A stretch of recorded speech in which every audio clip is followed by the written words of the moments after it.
श्री सीतारामचंद्राभ्याम नमः। श्रीमद् वाल्मीकि रामायण बालकांडम 14 सर्गा श्लोक 49 से 60 तक।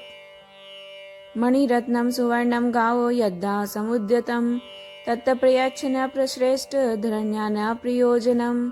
अर्थात नृपश्रेष्ठ मणि रत्न सुवर्ण गौ अथवा जो भी वस्तु यहाँ उपस्थित हो वही हमें दक्षिणा रूप से दे दीजिए। इस धरती से हमें कोई प्रयोजन नहीं है। एवं उक्तो नरपतिर्ब्राह्मणैर्वेद पारगये गवां शतसहस्राणि दशतेभ्यो ददौ नृपः 10 कोटिं सुवर्णस्य रजतस्य चतुर्गुणम्। अर्थात वेदों के पारगामी विद्वान ब्राह्मणों के ऐसा कहने पर राजा ने उन्हें 10 लाख गौएं प्रदान की, 10 करोड़ स्वर्ण मुद्रा तथा उससे 4 गुनी रजत मुद्रा अर्पित की। ऋत्विजस्तु ततः सर्वे प्रददु सहिता वसु ऋष्यशृंगाय मुनिये वशिष्ठाय च धीमते। अर्थात तब उन समस्त ऋत्विजों ने एक साथ होकर वह सारा धन मुनिवर ऋष्यशृंग और बुद्धिमान वशिष्ठ जी को सौंप दिया। ततस्ते न्यायतः कृत्वा प्रविभागं द्विजोत्तमा सुप्रीतमनसः सर्वे प्रत्युचुर्मुदिता भृशम्।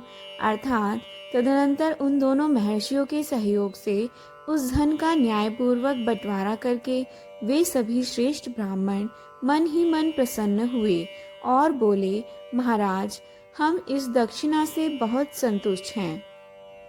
ततः प्रसर्प के भस्तु हिरण्यम सुसमाहित जाम्बुनदम कोटि संख्यम ब्राह्मणेभ्यो ददौ तदा।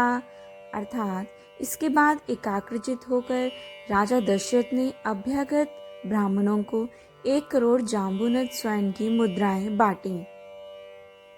दरिद्राय द्विजायात हस्ताभरणम उत्तमम कस्मै चेदियाचमानये ददौ राघव नंदनः।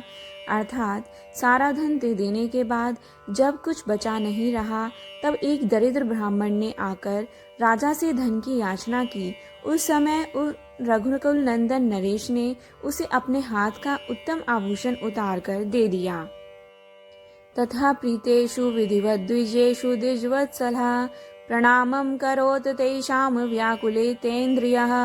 अर्थात तत्पश्चात जब सभी ब्राह्मण संतुष्ट हो गए उस समय उन पर स्नेह रखने वाले नरेश ने उन सबको प्रणाम किया।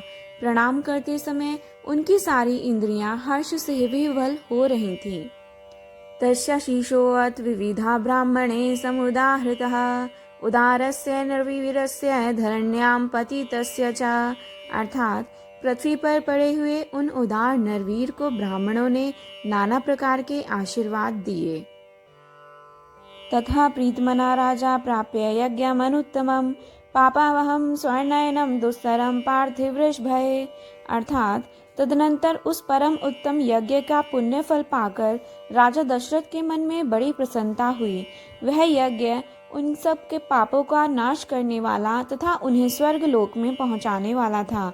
साधारण राजाओं के लिए उस यज्ञ को आदि से अंत तक पूर्ण कर लेना कठिन था।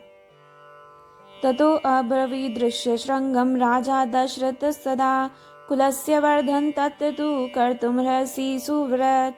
अर्थात यज्ञ समाप्त होने पर राजा दशरथ ने ऋष्यशृंग से कहा, उत्तम व्रत का पालन करने वाले मुनीश्वर, आप जो कर्म मेरी कुल परंपरा को बढ़ाने वाला हो उसका संपादन आपको करना चाहिए।